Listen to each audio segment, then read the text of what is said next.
speaker is Farah Kabir, and she is Country Director for Action Aid in Bangladesh, and she's just arrived from Bangladesh yesterday, so she's done slightly better than people I know who've been travelling from the West Country. She won a prize in 2012 for her significant contribution to women's empowerment in Bangladesh, and she's going to talk about her work there. Thank you for inviting me. And I've been trying to see how I can relate my work, because I'm a feminist, I'm a climate justice advocate, and though Adrienne has some issues with us climate, as we call in Bangladesh, the climate wallahs, but for the last 10, 11 years, one has been pushing for climate justice by linking it with all the other issues. And in a way, for the first time, I'm trying to understand and link it with the population discourse.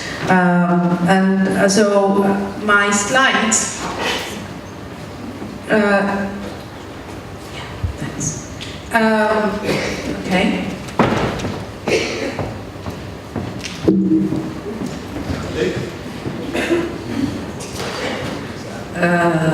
Okay.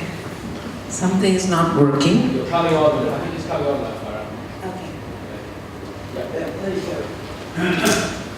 So I was trying to understand, and that's why that we have 7.6 billion. The growth rate happens to be 1.9, and at this rate we will reach the 10 billion target. But according to scientists and experts, the Earth doesn't have a capacity for more than 10 billion. And as economies expand, population grows, there's going to be more material extraction, like 40 billion tons annually, and we need increased food production. And this is, I've borrowed from different sources to see what is the trajectory of the population and world climate. This is not mine, but I've tried to understand, and we see a rise. And this is the world population percentage. It explores also the greenhouse gas emissions. So we know this, that the emissions in a country like Bangladesh is way down compared to some of the developed countries with smaller population.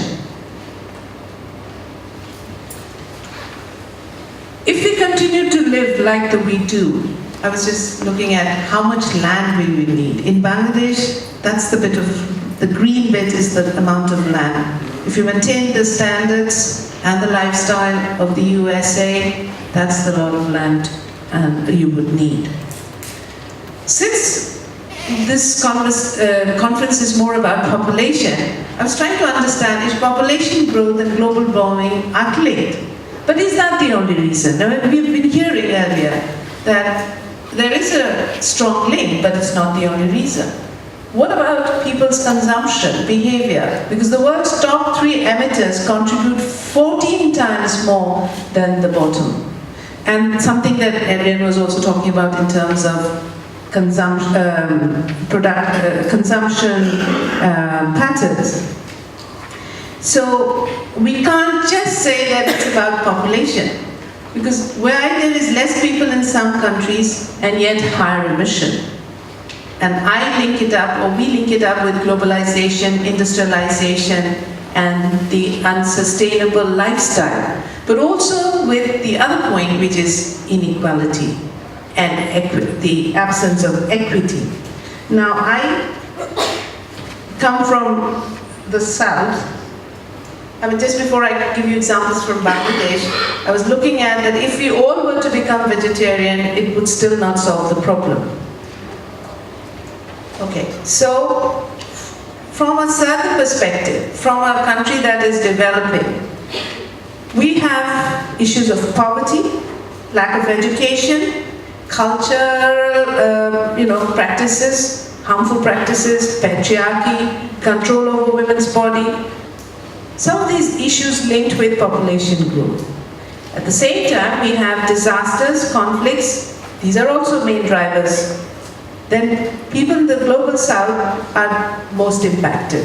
I come from a delta, and the frequency and intensity of disasters in the last 2 decades have multiplied, have increased beyond any imagination. So we are impacted very strongly.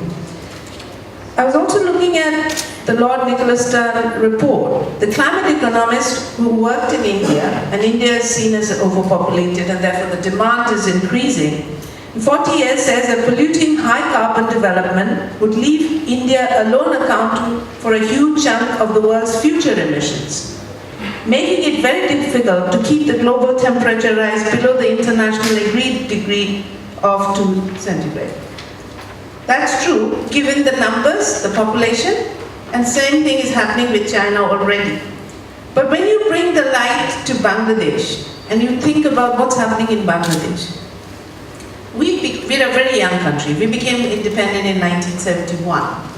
At that time, the population was 75 million. Today, we are 170 million.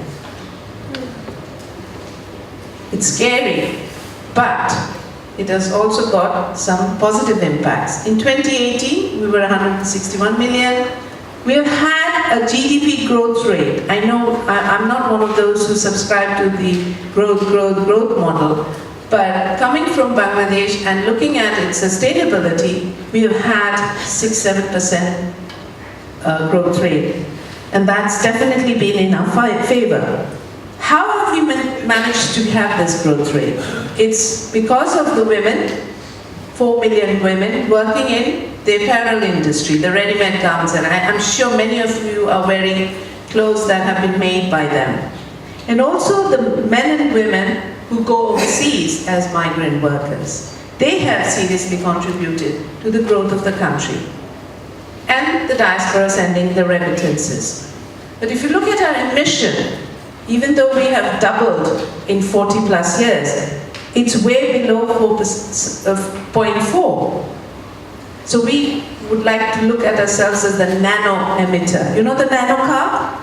We're like that, the nano emitters. So then, we have had policies to reduce the population. There's been campaign, there's been investment by the government to bring down population, and we did achieve and brought it down to 2.2. We got the population award, but this came at a cost, particularly to the women. And it was about women's choices to the facilities, it's about women's control over their body. All these issues emerged when the population campaign was going on. And we all celebrated the population campaign. But in the 80s and 90s, more orthodox groups started to influence policymakers, and there was a shift. The campaigns went off, the advertisements were no longer there, and the support to women to make these choices were also not there. And it's also part of the global politics. You had people like in the US, anti-abortion and anti-choice, and therefore it impacted on Bangladesh as well, and the population growth that we had brought down, that achievements were slowly being lost. Having said that, we feel that it isn't about overpopulation, it's about more poor resource allocation.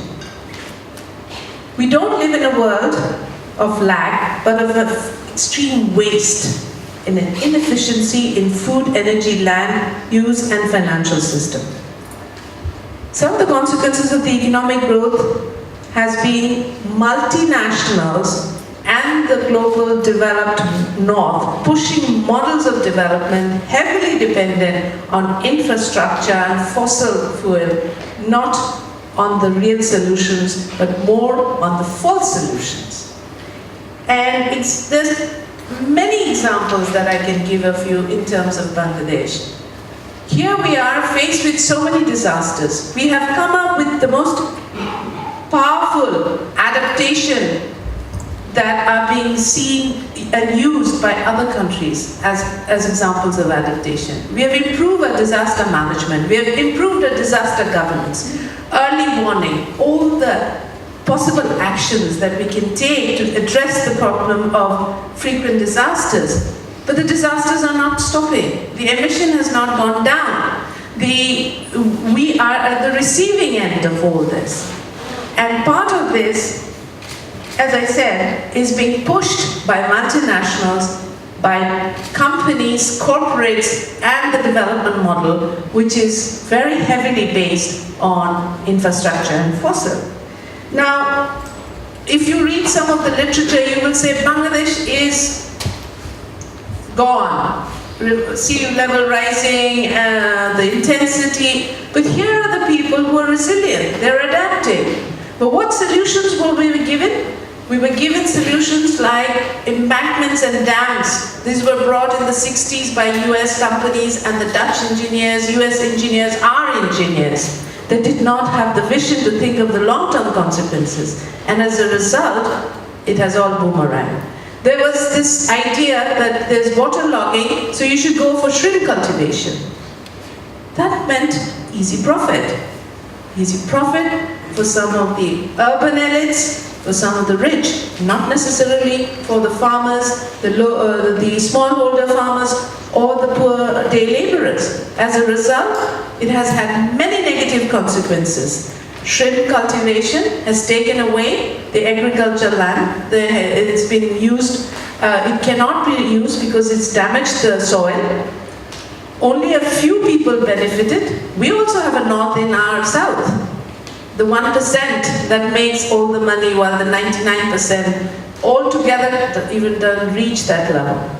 And this was the kind of solution that was being pushed by the corporates, by the development model of this, by USAID, by World Bank. World Bank gave us millions of dollars to stop the jute industry because there was it was not making enough profit.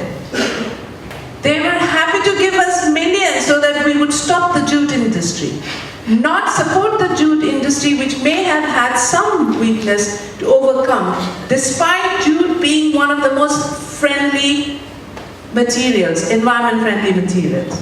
So my argument is that overpopulation argument deflects from real societal change that is needed, instead focuses on discussion on families, usually poor families, about having too many children. But when there is education, when there is option, we find that even in these countries, the population growth has been managed. What has not been managed, what is not being managed, is the choices to alternatives. There isn't research. There isn't options of alternative. There is an investment in green growth. We are not looking at models that is not dependent on fossil fuel. If that was forthcoming, we would see the change. So population for a country like Bangladesh is still not a problem. At the country level, we are discouraging because it's about having that many schools, that many hospitals, but it can still be managed if we did not have those models of development. So the way forward, reduce the impact of climate change by investing in both mitigation and adaptation. It's a struggle to get funds. All the commitments at the climate conference, promises, pledges have not been met. Invest in education, especially for women and girls.